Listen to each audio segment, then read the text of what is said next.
that should be in progress now. So please, Andy, we are all ears. Okay, let me share the screen then in that case and see if this still works as it did earlier. Let's take this one.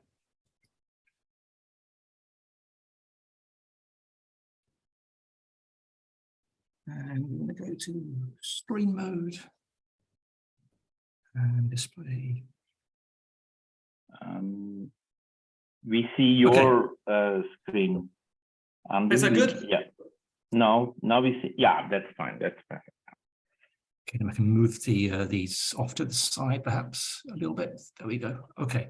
So, yeah, thank you very much, Leo, for both the invitation to give this lecture and also for the introduction. And thank all of you that are listening now also for kind of dialing in, logging in to listen to the lecture. So I won't kind of reread the title because it's in big letters on the screen here, but let me just highlight perhaps the most interesting part of that title and the one that I would be focusing on in this lecture, which is kind of thinking about what is special or interesting, what can we learn from looking at single-phase metals with a near micrometer average grain size. And so this is a very specific regime, but it's one that I hope can convince you in this lecture has some potential, both in terms of applications and also in terms of inspiring us to understand a bit more about things that we think we understand, but maybe we don't really understand. I don't like to give very long introductions, so I'm just going to give a very short kind of motivation for this work. I was inspired to start this this kind of direction by the paper here that was published 2009, Noe Kamikawa, where they took some aluminium and they used this ARB process where we kind of you roll the sample, you cut it, you stack it, you re-roll it. So you can apply a very large plastic strain without any kind of large shape change, get a higher plastic strains. You get a very heavily deformed microstructure. And then you can anneal the sample to get some kind of recovery process that takes place. Maybe it will, at some point it will recrystallize. So they did that to these samples, and what they found was that the yield stress showed some obvious deviation. Just put on my pointer. Showed some obvious deviation from the conventional Hall-Petch slope for aluminium, which is shown here in the solid black line. So this is actually good data that is kind of a textbook kind of values for the sigma 0 and the Hall-Petch constant, not fit in these these narrow points down in the corner here. But very clearly, there's some strengths were above this value and then going down again. Just want to highlight that the finest grain size here is the as deformed structure. So going from right to left in this image are the samples that were annealed with ever increasing call it grain size, but at least in these 4 data points here, they're not really grains. It's still a recovered deformed microstructure. Looking at the flow curves for those samples, or for similar samples, at least, one gets an idea of what is going on here, at least partly. So in the finest scale of the microstructure, so this is in the sample that is not annealed, just simply deformed to, I think it was a strain of 6 by this ARB process. It's a very fine scale. Spacing of the deformation boundaries has a very high strength, but no ductility. And we see very obviously this yield drop, which is a yield drop occurring in a non-solute sensitive single phase FCC metal. That's in itself a little interesting. And it only really disappears completely once we get down to grain sizes of around about sort of 5 to 10 micrometers. So this sort of inspires me to think that, okay, it inspired me at that time to think about that in this regime of kind of going below 10 down to below 1 micrometer, there's something that is kind of here of interest and that we want to look at in more detail. Now, I have to make some comments about a few things here. I mean, the Hall-Petch relationship is probably one of the most widely used in metallurgy. I don't want to question its validity in any kind of general sense. It's been used empirically to apply for a wide range of metals, both for the yield stress and the flow stress. It's a standard thing you find in undergraduate level textbooks. Maybe just want to highlight that if we want to discuss what's the origin of this relationship, well, there are various models. There's single-ended pileups, double-ended pileups, grain boundary emission dislocation, strain gradient zones. And so there are a number of theories, I think 6 or 7 when I last checked, all partly contradictory, so they can't all be right, and maybe they're all wrong. But at least empirically, it's a very well-defined phenomenon. Also, I want to make a quick comment about ultrafine grain metals. So there have been more than 7,000 papers in the look at the core Web of Science database that mention ultrafine grain metals, and many of these test this idea of how is the strength of how high is the strength of a ultrafine grain metal. But in fact, many of these are not really looking at things that are recrystallized. They're essentially deformed microstructures. And so in that sense, really the application of the Hall-Petch relationship to understand the behavior, at least without some kind of massaging of the data, isn't really very appropriate. This has, of course, led to a lot of debate about the applicability of what regime does Hall-Petch apply over. Is there a 1/d size dependence at a certain scale? Is there a negative or an inverse Hall-Petch dependence? There's some good evidence for this, at least for very, very fine-scale twins. But just want to say that in this talk, my focus really is on the observations of a clear deviation from the conventional relationship, where we are very clear about these are samples that are what can be considered as fully recrystallized. Okay, so with that as the motivation for the work, let's look at how we have approached this problem. That's just the title for the use of the kind of the video, I guess. How do we make samples with a very, very fine grain size that also are fully recrystallized?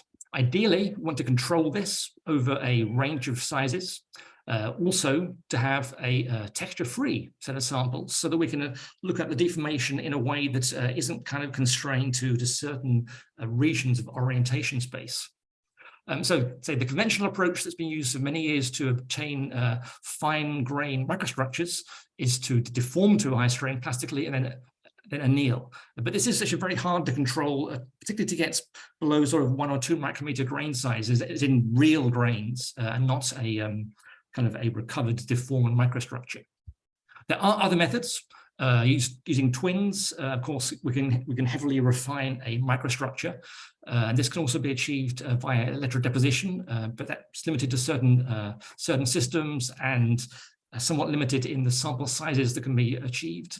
Using phase transformations definitely can work for steels and titanium alloys, but that's restricted to those systems.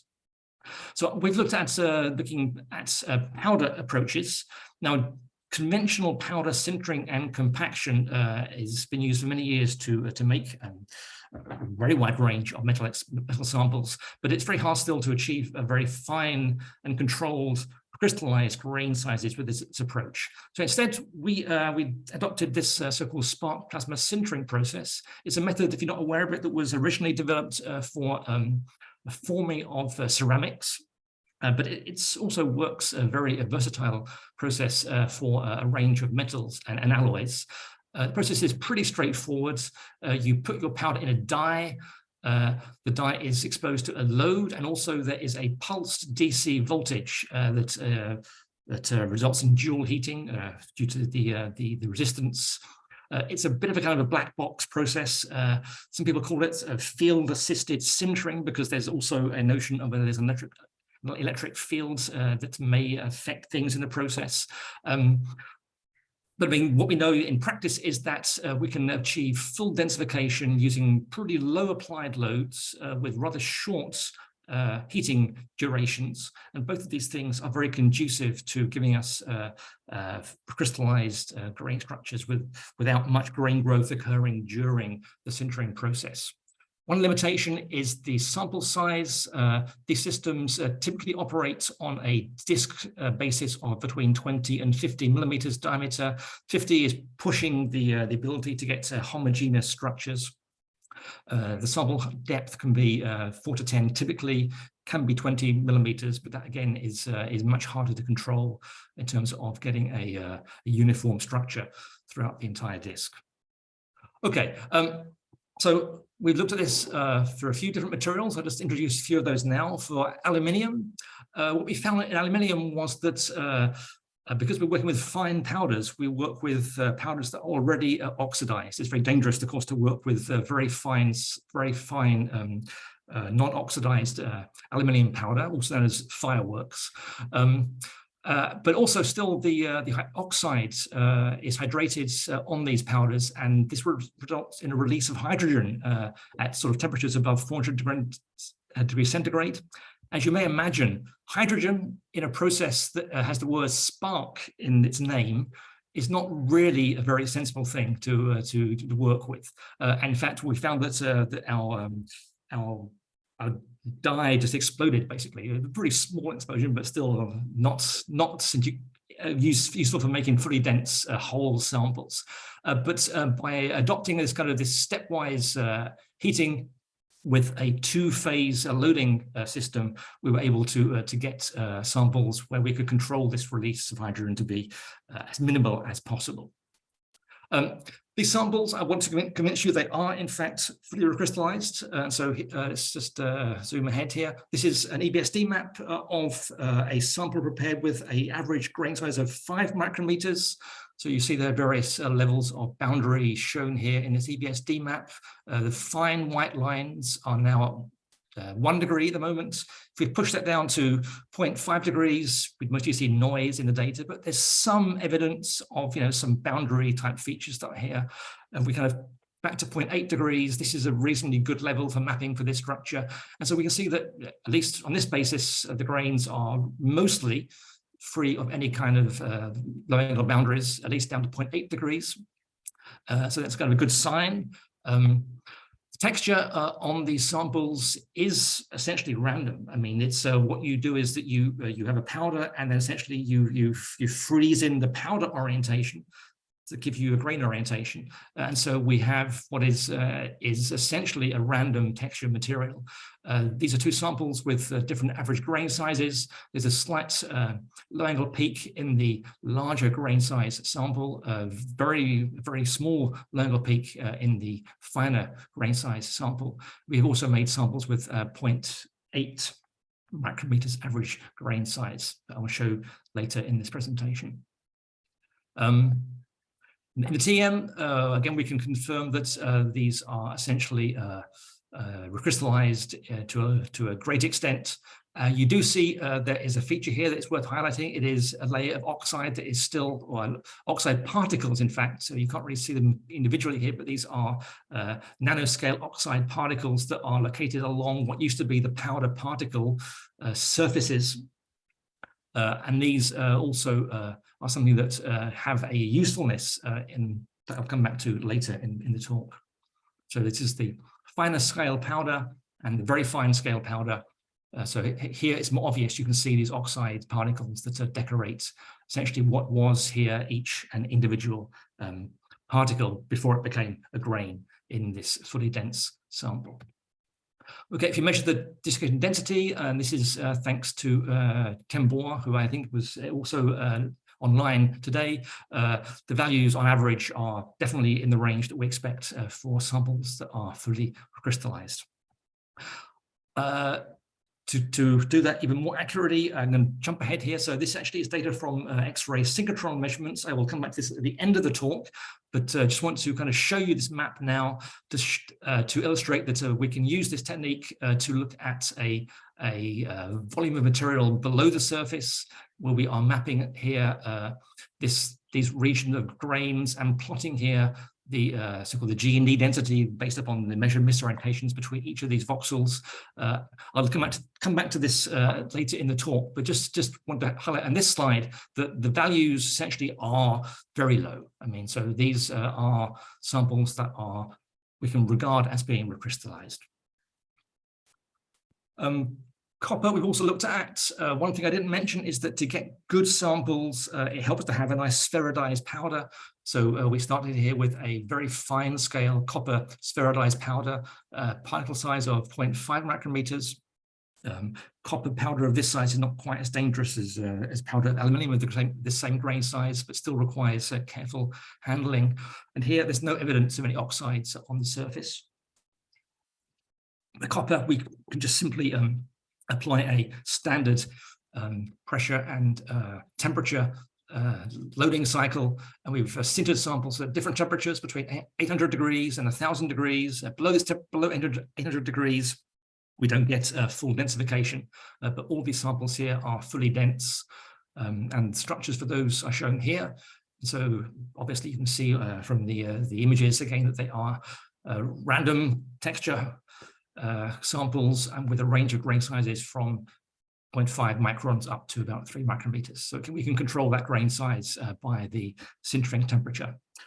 Just one more example to show we also have done this with iron in terms of pure single-phase materials. And again, we can control the grain size in the region around sort of 1 micrometer. This D here is kind of rolled and annealed iron strip, not an SBS sample, just for reference in these materials. Okay, so let's look then at some mechanical properties of these samples and see what they tell us. So here are the tension curves for the samples prepared using the aluminium powder with these 3 different average grain sizes. And what we see, of course, is that there is a wide range in the nature of the tensile flow curve, going from a kind of well, essentially no ductility here to a sample that has something like a small yield point and then some work hardening to enhanced work hardening and good ductility. And a reference here in green, this is just a conventional kind of 99.2% purity aluminium, cold rolled and recrystallized with this grain size. So the work hardening tracks pretty nicely above about sort of 5%, but there is enhanced work hardening in the lower region, which we attribute to the oxide particles, but that's something for maybe another presentation to discuss. Okay, just to put that in context, we've also done compression, and if I add the compression curves on here, one now sees, okay, that you kind of slightly control this this yield point, but there's a pretty good, at least in the post-yield regime, there's a pretty good balance between the agreement between the tension and the compression curves in these samples. So it's kind of also a nice reliable sign that we're getting kind of good measurements on these materials. On the copper samples, it's a similar story, but I mean, actually more complex in some regard. We don't really have a full understanding of some of the reasons behind these rather strange shapes to these curves. So in the finest grain size sample, there's no ductility. For these 3 grain sizes, we have essentially a very extended yield drop followed by work hardening. At the 1 micron grain size, there is a kind of more conventional yield drop with kind of a Luder's-like type region. Then we have higher work hardening than the other samples. In the 1000 degree sample, there is a kind of a plateau and then a very high work hardening. So there's a lot of stuff going on here. I mean, we don't actually have a full handle on these samples in terms of the reasons for these things yet.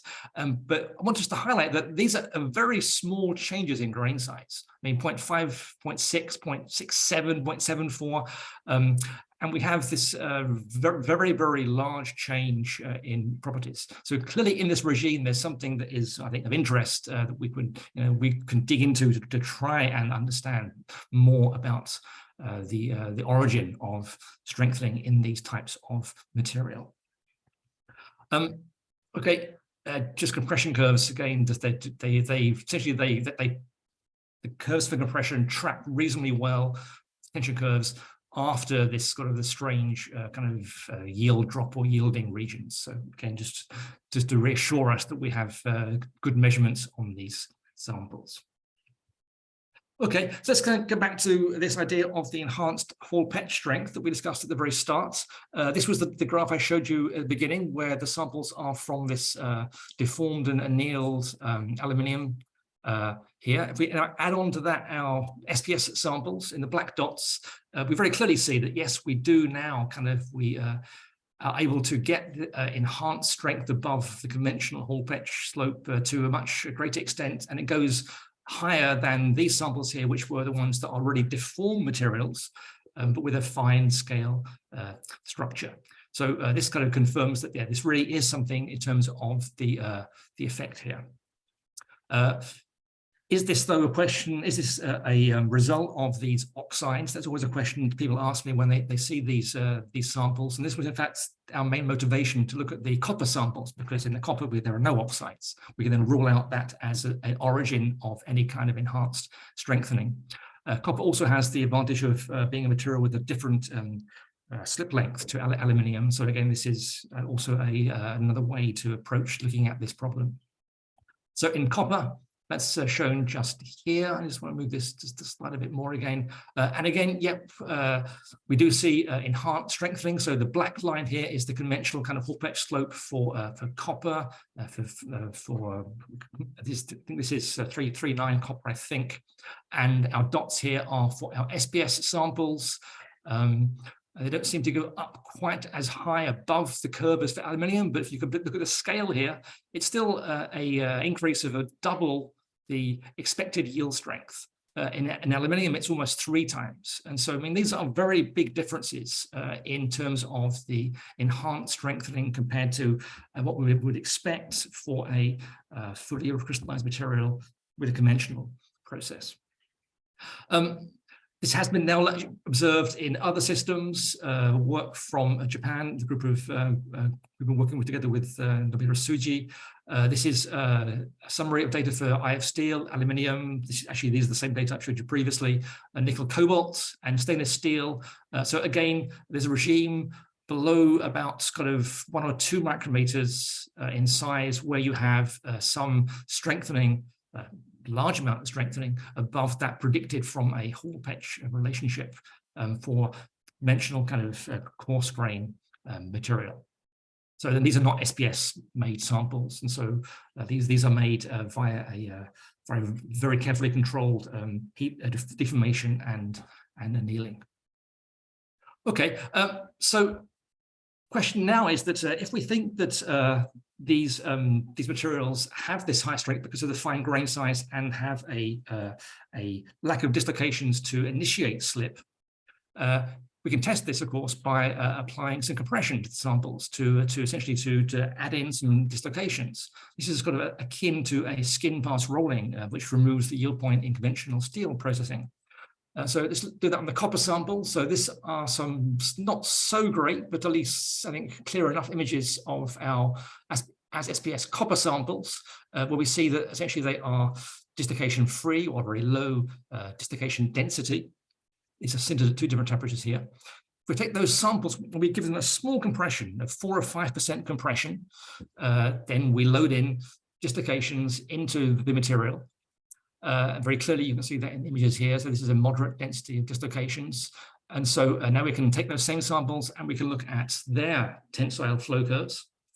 And so that's shown just here. So the black curves, solid lines, are the as SPS material, and the dotted lines are as SPS plus extra compression deformation of between 5 and 7%.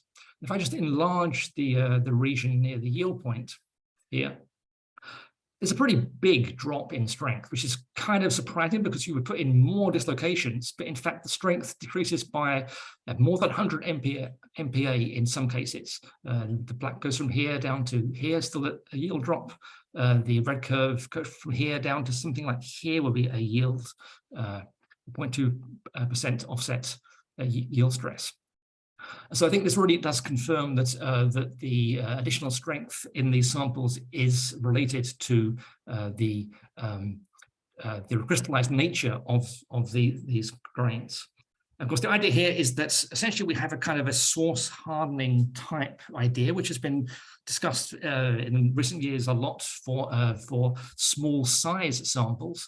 But the same idea applies also for different grain sizes. So if one imagines a certain dislocation density, typical density for a recrystallized material, but in a coarse grain, that it still means there are many dislocations, many interactions of dislocations. Each intersection here is providing, in theory, a potential Frank-Reed source that can operate during deformation.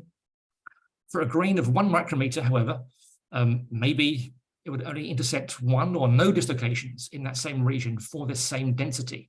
And so in terms of the number of sources that are ready to operate inside each grain, and the potential for new sources to form via interactions of dislocations as they are activated inside the grains, become much harder once you go down to this very fine sizes, if you have a density of dislocations that is typical for a recrystallized material. Now, if some of the boundaries in your material are deformed boundaries, are ones that are low angle dislocation boundaries, then these are already inherent sources of sources, because I mean that's the link lengths in the boundary provide potential Frank-Reed sources to operate. So that's why those materials don't behave in the same way as those that are really fully crystallized. Just one other thing to add here is it also matters as well in terms of the ability to operate a Frank-Reed source inside a grain. There has to be enough space for it to operate, to produce a loop. And what's actually interesting is, in fact, that it's actually the spacing between one endpoint of the loop and the boundary that ultimately limits the ability to produce or to keep producing loops and to create pileups for the slip process inside a grain. So all these processes become much more difficult when you have a low dislocation density and a very fine grain size. Okay, let's skip on. So yeah, time-wise we're good. So now we want to think about, well, okay, with aluminium, with this great thing, with these oxides on the particles, and so essentially they allow us to control the grain size by controlling the powder size. And so we can think about what happens if we mix together different powder sizes now. And so for example, mixing some of this very high strength material with the more ductile material, does that give us anything of interest? Just to show here again that in these materials, the powder size essentially dictates the grain size. So if I mix these two powders, I can get a mixture of these two average grain sizes. In fact, we've worked with mixing the 5 micron and the 0.8 micron average grain size materials. Not only that, we can also play around with how we mix those powders. We can mix them very well. We can mix them very badly to get kind of clustered arrangements. Or we can also kind of mix them in a layered arrangement. We put in one powder, we tamp it down like making coffee, and then we add some more powder, then tamp it down again. But today, I'll just talk about, however, these well-mixed arrangements.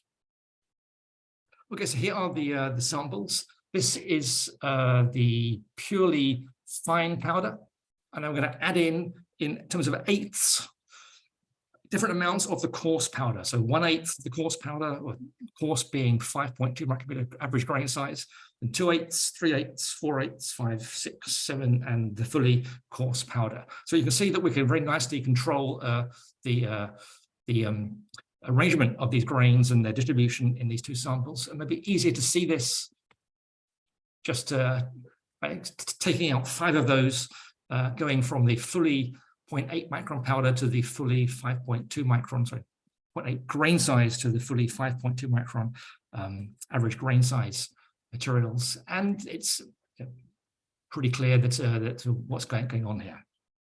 Okay, so what do we expect if we deform these samples? Always good to think about what you expect before you do something. If the enhanced yield strength is related to the requirement to initiate yielding, then if you have a large number of these coarser grains that can yield easily, then maybe at some point there's no influence of those finer grains on the yielding process. Maybe it's dominated totally by the conventional strength of the fine grain rather than the extra high strength of the fine grain material. So does that happen? I will tell you immediately that it doesn't. So this is a busy slide. I'll just talk you through it. So these are the flow curves for these samples going from the fully finest powder to the fully coarse powder. And you see, of course, you have decreasing strength, you have no ductility, some yield drop, a smaller yield drop, yield discontinuity, and then you have kind of different amounts of work hardening in that yielding regime.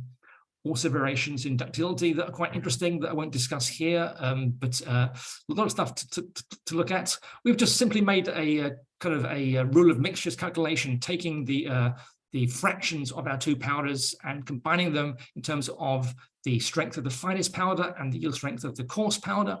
And the observed yield strengths are, at least in every case, equal to the mixture, the value from a rule of mixtures calculation. Even when you have a very large fraction of your fine grains, the coarse grains, your fine grains still are giving you extra strengthening as if they were deforming as a kind of a uniform set of fine grains, which I was actually a little surprised to see that. I kind of thought that would not happen, but I mean, it seems to be the case, and I've got similar data on a number of different samples in this. Just to show you that, again, these are the two samples going where you have the loss of yield point. It's kind of a regime where you go from a percolation of the coarser grains to a non-percolation, but it's not completely consistent with that transition. Okay, just one slide on the ductility. If we do look at the ductility versus strength of these samples, what we find is we don't get kind of super great values, but we do have access to a much wider range of strength and ductility combinations by mixing together these powders. So in that sense, that they do open up a region of the kind of strength and ductility combinations that were not available by single mode distribution type powders. Okay, look at the time. We're good, so that's okay. Let's carry on. So now we're going to look at a little bit more detail at the deformation of these samples and try to understand a little bit about why we have still the enhanced strengthening from the fine grains, even when you have a very large fraction of the coarse grains. So you want to look really at the heterogeneity of deformation in this sample on a local grain scale or sub-grain scale basis. And there are two kind of approaches we can use to do this. One is via looking at surface displacements, so-called digital image correlation type approaches. And also we can use, of course, measurements of orientation, so EBSD and TM measurements, where we use the crystal lattice rotation as a proxy for the fact that the material is somehow deforming or undergoing deformation. I want to just emphasize that neither of these really are direct measures of plastic strain as in any conventional sense, but they both provide some kind of perspective on the plastic strain distribution or local plastic strain occurring in these samples. Let's just click this.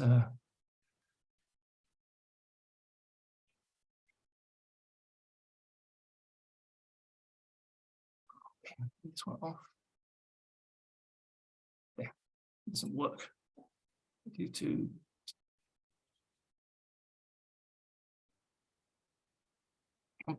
Okay, so this is data from DIC looking at the local tensile strain. So we've taken our samples and we have coated them with, in this case, it's silica markers on the samples.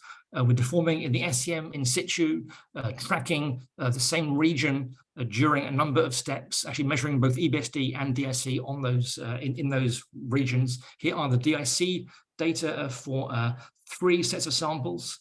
This is 5/8 of the 5 micron grain size, half and half, and then 5/8 of the fine. So 3/8 of the coarser grain size.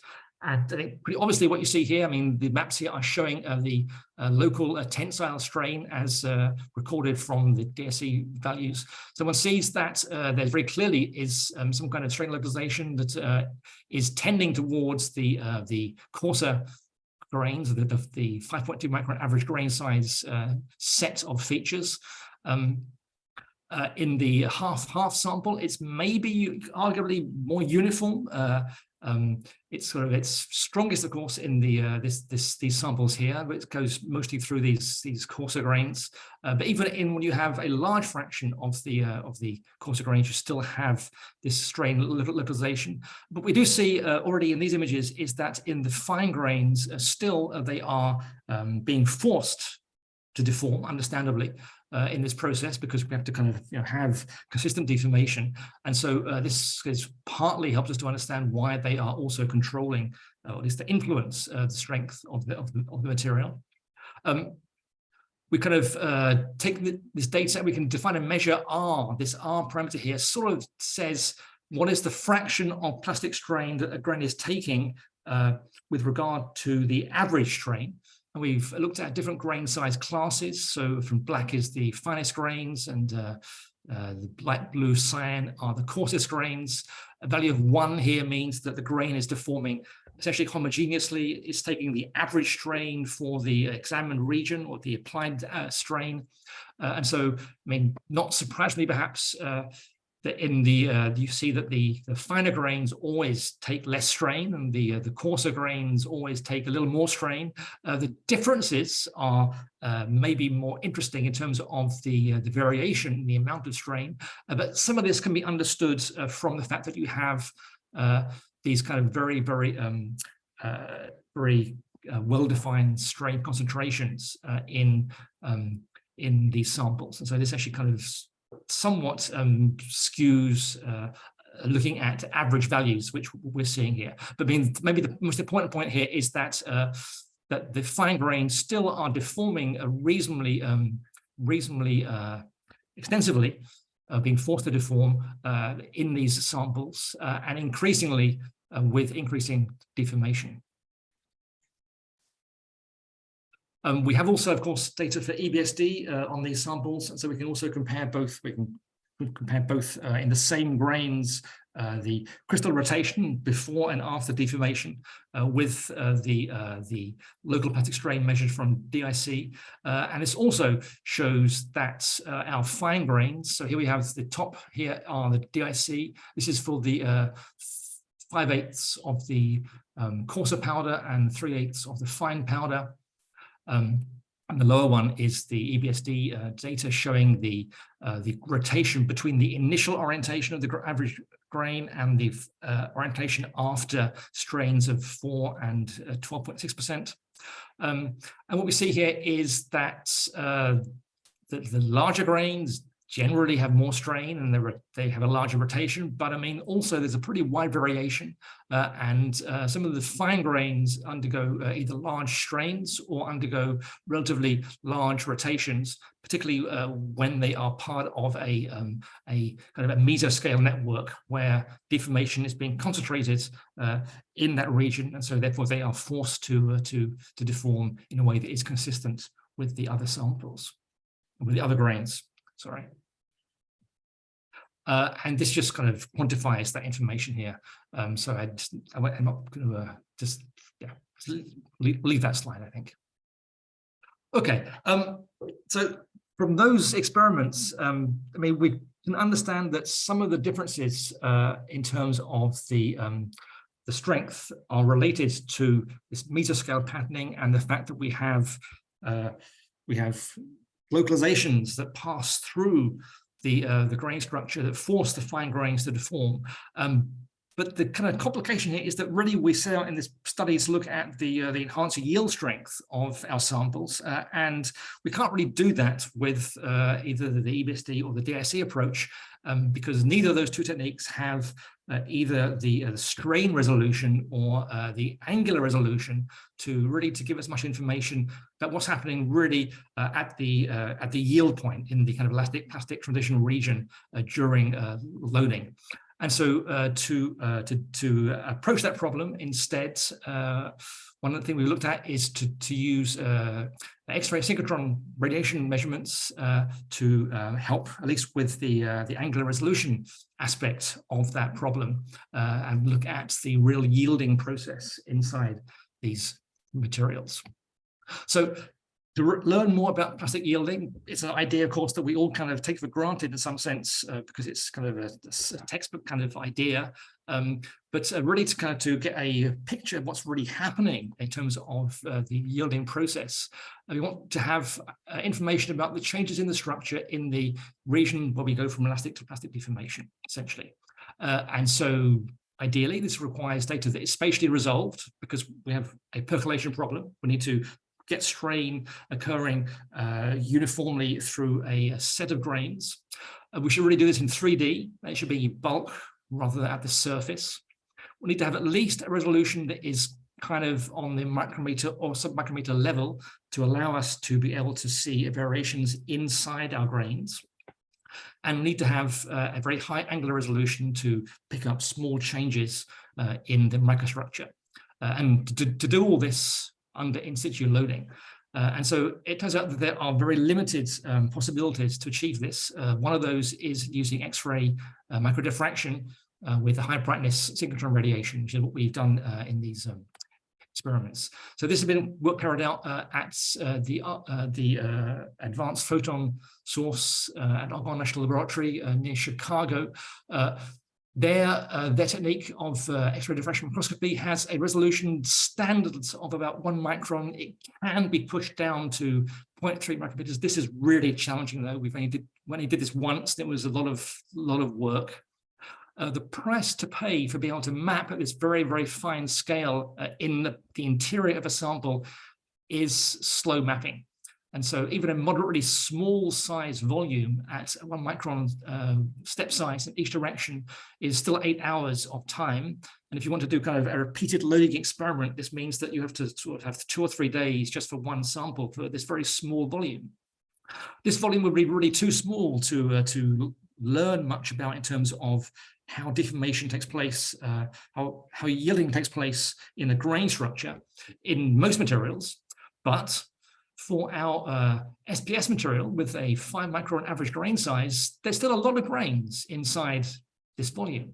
And so in fact, this actually is a good use for these materials, because we can use them to have essentially material with a large number of grains in a small volume where yielding is conventional, but has also an enhanced value over the prediction from a Hall-Petch relationship.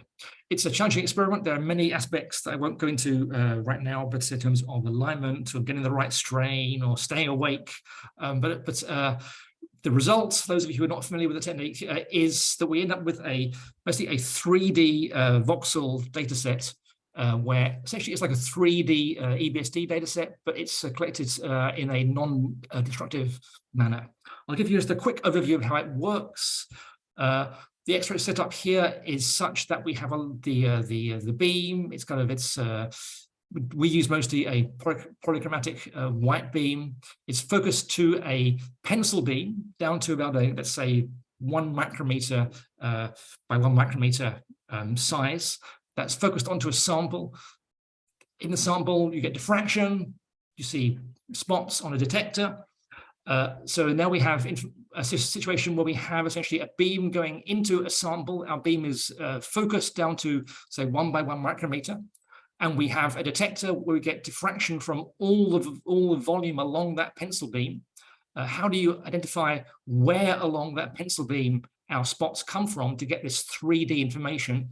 That's achieved by using a so-called a differential aperture. You can imagine it as I pass this aperture across the surface of the sample, it will, in some places, it will block one of these beams. And so when a spot disappears, and you know where that wire is positioned, geometry tells you by ray tracing essentially where that that signal came from inside the material.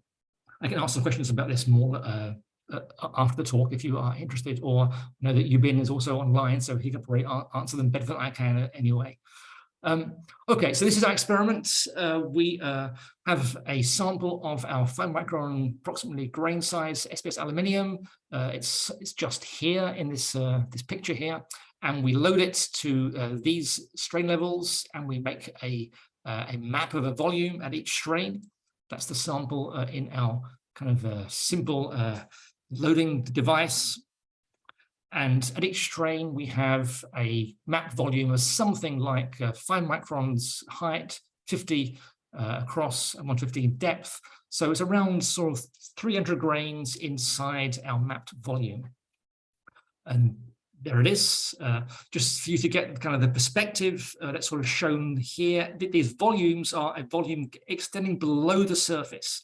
So this is our sample surface. This is the undeformed state. This is after the third strain step here, and you can't see much different. This is color used oil angles. They look the same in this case because there's not much change yet in their orientation.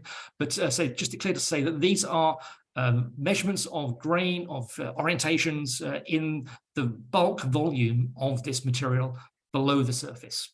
And okay, it's nice to confirm that we have a similar grain size as measured from our X-ray mapping data as we have from surface-based EBSD data. Okay, so how do we follow plastic strain in this case? We can look either at rotations with a very high angular resolution in this X-ray synchrotron experiment, down to 0.01 degrees, or we can look at the spots and look at the shapes of the spots and see how they change. And that also tells us if the material is strained or deformed in any location. So let's just skip ahead here, so time is getting a bit limited. So this actually now is the map on the of I showed you earlier in the talk. This is the G&D density in the center layer of our mapped volume with a 5 micron thick slice. And now we can do the same mapping as we load that sample, and we kind of keep our alignment to track the same volume. And we're seeing now it's actually the increase in local misorientation, which can be, of course, linked to a dislocation density in these grains in this interior volume of the sample. Maybe it's easier to understand this if we look at it a different way. We now take each grain and we average the G&D density for each grain, and then we kind of set a threshold based upon the known yield stress of our sample and look at how many grains have a density higher than that threshold as we increase our strain. And so I think this is, for me, this was really kind of my goal in this experiment, was to really see yielding. I mean, this is maybe the first time we've seen yielding in a bulk material, to see the progress of grains beginning to yield and then percolating to other grains around them inside a bulk volume. So this for me was kind of, wow, this was great. It's worth all the hard work to get this kind of data. Still not complete, but still it's a good start to be able to understand better this process. Time is a bit short, so I'm going to skip this part here to go to the last few slides.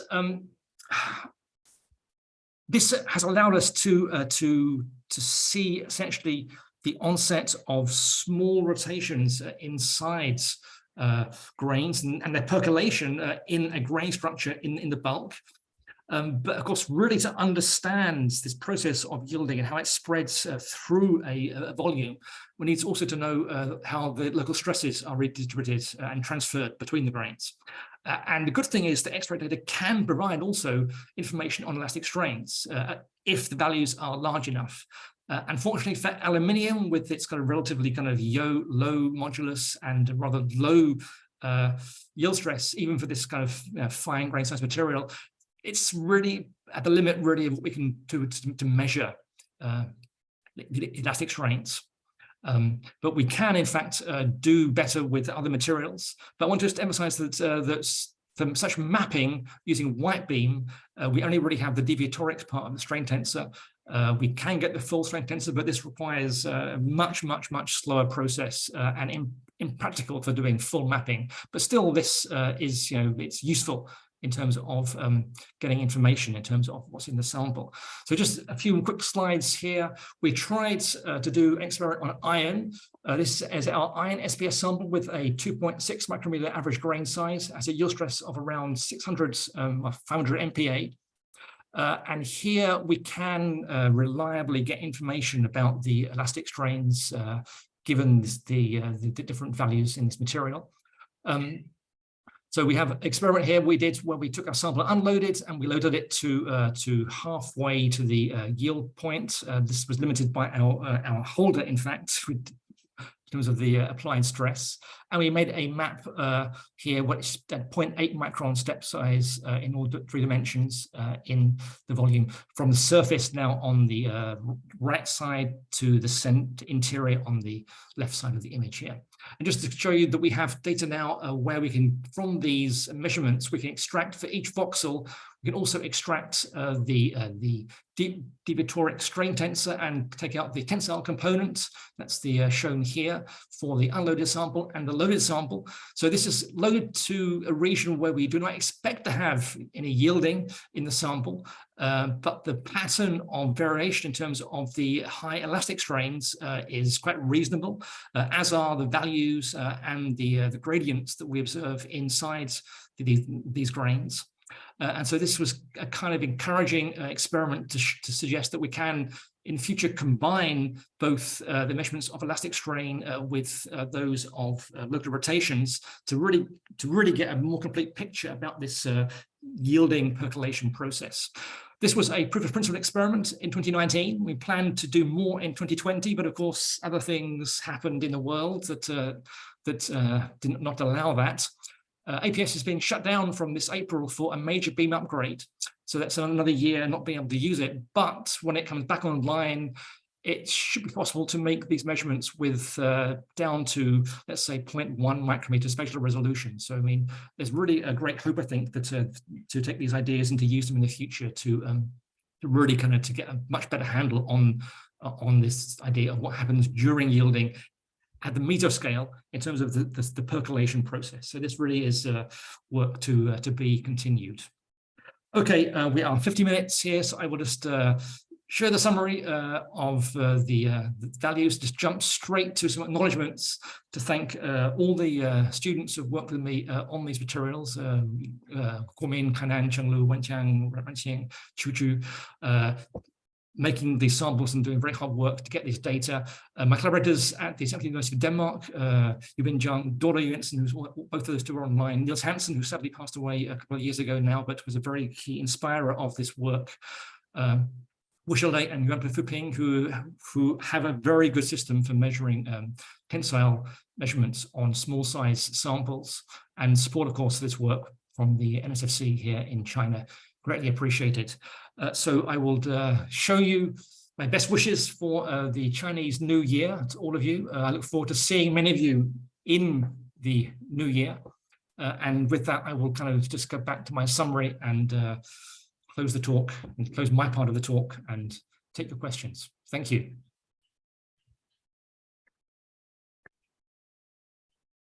Thank you, Godfrey, Andy Godfrey. So for a very insightful presentation, so which is now open for questions, discussions. You can just raise your hand or send your question by chat.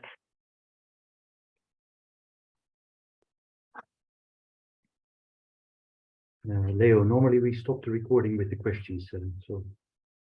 That is, thank you for reminding me. Whilst you do that, I'm going to go get a beer. It's past beer o'clock here in China, so just wait a second.